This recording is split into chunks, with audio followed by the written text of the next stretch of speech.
guys, welcome back to my channel. My name is Ashley Lanese.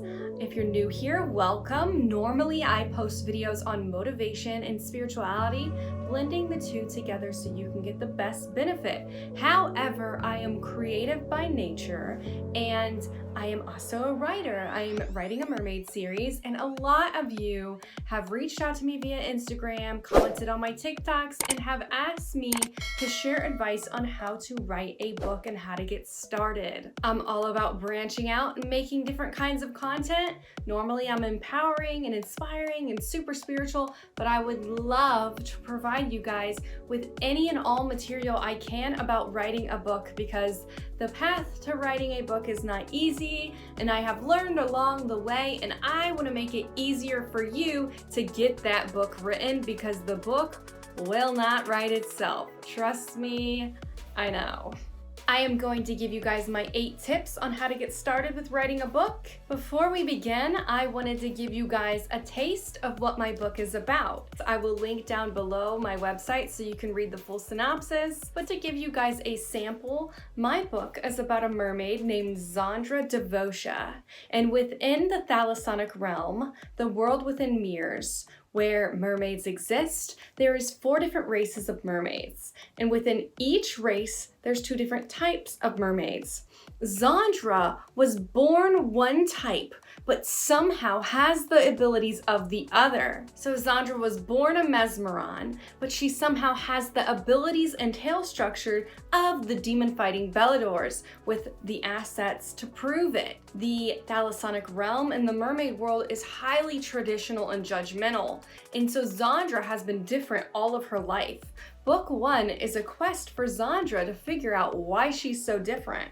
And along the way, she gets forced to do things that she was quote unquote supposed to do if she would have been that other type of mermaid. So Zandra has to go to land and act as a mesmeron and lure a human down for the Melusine harvest. But when she's on land, she realizes things there seem fishy and demons are reaching the walking shore. Then when Zandra gets back, new abilities unfold. And in a time filled with bloodbaths, traitors, and massive chaos, Zandra has to figure out if she's willing to cower away in the shadows or rise up and win the war against darkness forever. So tip number 1 for how to get started with writing a book is think of a concept. When you think of your concept, consider, do you want it to be a concept that people have already made books about, like werewolves? There's a huge genre for that. And with that comes an advantage where you can put your own new creative spin on that. Or do you want a concept that hasn't been done yet? Like for instance, centaurs that have lion bodies. You could choose something really out there, and then you get an advantage when doing that, because if that genre hasn't really been used a lot, then you can utilize it and make it your own. But you always have to remember, with starting new, there are disadvantages. So weigh which kind of concepts you want to make your book about. For me, I chose mermaids because it was kind of a smaller genre. There's not like a huge mermaid story that's world renowned yet, because that'll be my book. And then you can lay down the foundation for that. So there's always these advantages that come with being the first to do something, a first mover, as they say in business terms. But there's also disadvantages because there aren't a whole lot of people in that area. Then, when thinking of the concept, it's world building. And so Jenna Moreci, who helped me a lot with my book, I will link her YouTube channel down below, talks about world building. World building is literally my favorite part. Some people love it, some people don't, but you basically create the whole world. You think of culture, you think of emblems, you think of symbols, you think of structure, like you think of buildings and architecture and how you want this world to come to life. For me, with my 4 mermaid races, I absolutely adored world building. I gave them all different personalities. I created mood boards, which I made a blog on, and I will link down below to explain to you what a mood board is, and I could always make another video on that. But you create this energy and these concepts and ideologies that connect back to certain races within your world. When considering the concept, think of your comfort level. Think of what are you willing to build? Do you want to just focus on dialogue more? If so, then maybe you should choose something that already has a world built structure, like vampires are a pretty easy thing to go with because they already have this structure within our reality. You only have to do a couple tweaks here and there, unless you want to go totally off book and create your own vampire world, which everyone would love too. So you got to consider these kinds of things when starting out. Step number 2 is do research, and do research for as long as you think you need to. I did research for at least 6 months. I filled up a notebook full of research. I even wrote down which website I got it from and studied everything I possibly could on mermaids, because for me, what I wanted to do was blend every single different mermaid lore into one to make them all get along and make this mermaid world that has never been done before, because normally you only see one kind of mermaid or another kind. It just depends on how narrow and big you want to go with it, but do as much research as possible and study the lore of the creature that you're creating. Or if there isn't any and you're completely making something new, that's fun too. Spend time writing the rules of your world then in that research section. And I would advise you to type it out, because I am old-fashioned. I love writing things down with pen and paper, but there's disadvantages to that, which I will get to in a moment. Tip number 3 is create character charts. There are some online that you can find if you just Google character charts. Basically what a character chart is your character's name, your character's tags, which are quirks that your character does. Like, do they bite their lip a lot? Do they play with their hair? They're little things that happen in between the dialogue that you always remember that character by. It can even be a saying like, "You go," or something like that your character is known for saying. You create their backstory. And there's things called round characters and flat characters. Flat characters are characters you don't really dive that deep into. Round characters are characters that you get really into. You create that dark energy within them. You give them flaws, but you give them issues that you will never bring up, but they will be scattered through the novel. And I can make more videos on that if you guys would like. Let me know in the comments below. So tip number 4 is grab blank sheets of paper. And what I want you to do is take this paper, shut your eyes, hold it, and imagine this is the book that you want to write, and let those universal signals come to you. You take your paper and you shut your eyes and you just allow everything in the book to come to you.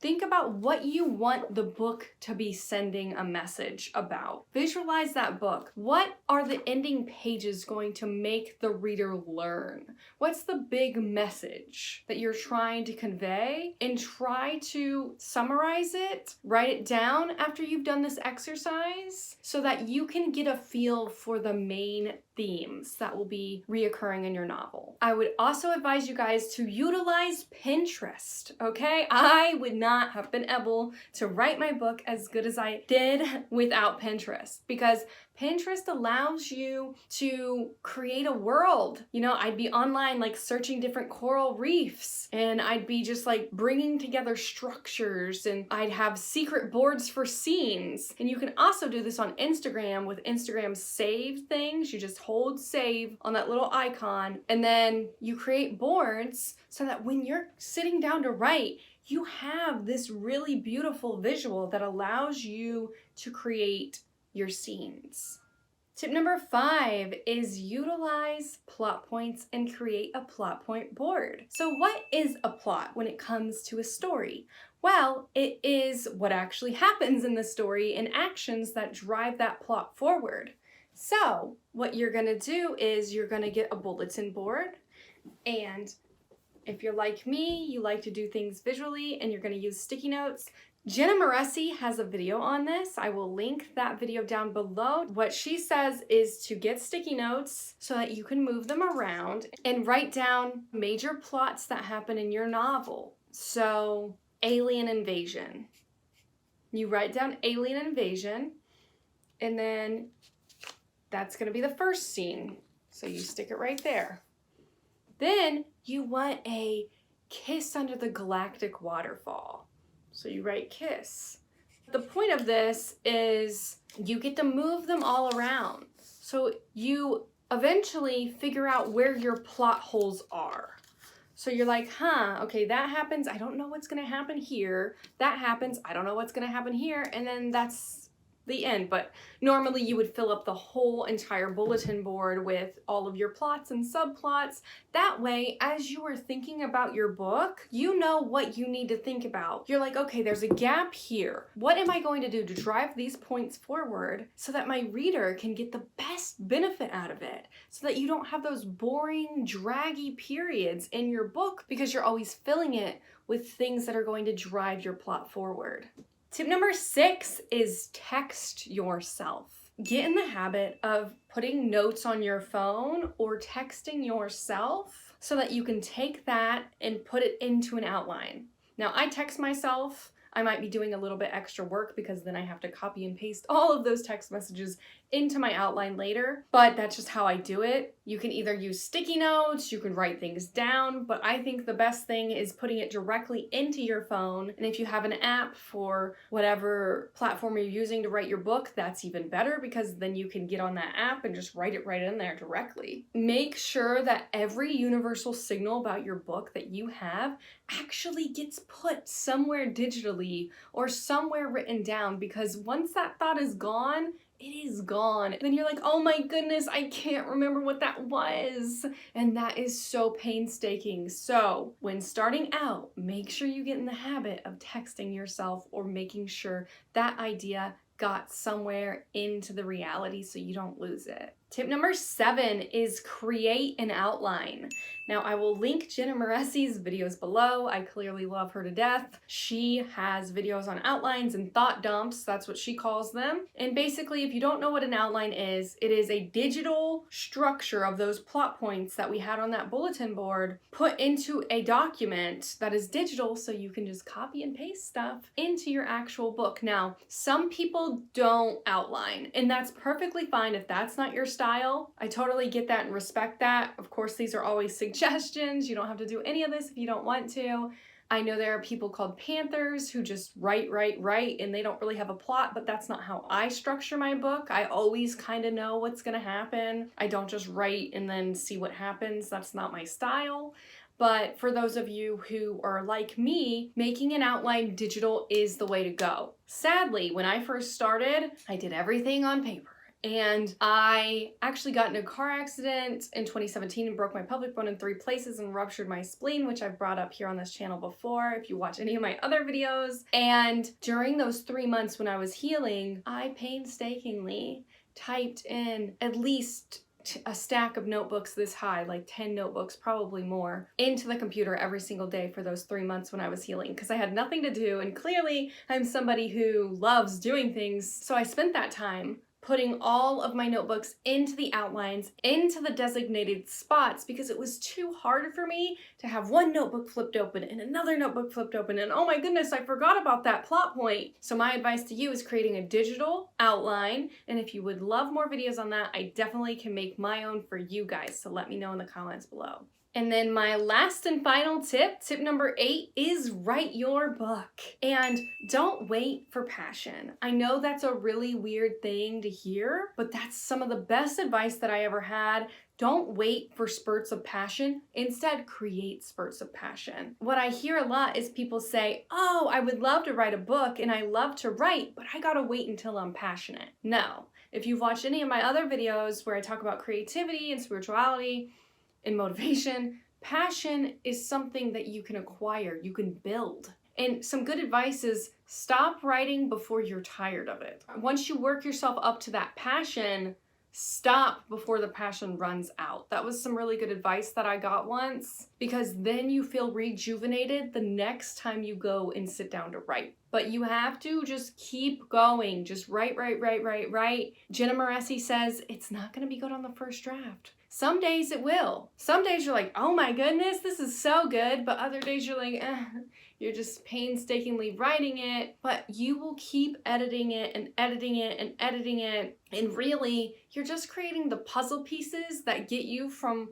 point A to point B. So when it's rough and when it's hard and you feel like you don't have passion, always remember that Passion is in your heart and you can always regenerate that. Also, make a schedule. Literally print out the whole year and put it on your wall, like I have on my wall over there, and I've made videos about that in the past. And then get sticky notes. Clearly, I'm obsessed with sticky notes. And plan out when you are actually going to accomplish the book and put it down on paper, make sticky notes this day, that day, this day. So then if you don't do it on that day, you can just move the sticky note and get a plan and actually follow through on what you're gonna do, because like I said, the book isn't gonna write itself, but it is so much fun and it is so rewarding when you're actually done with your book and you're like, yeah, I did it. I completed a book. So that's all I got for you. Thank you guys so much for watching this video and sticking around till the end. Like I said, the synopsis for book 1 is in the description box below. And thank you so much for watching this. I hope you guys have a great day and I will see you in the next video.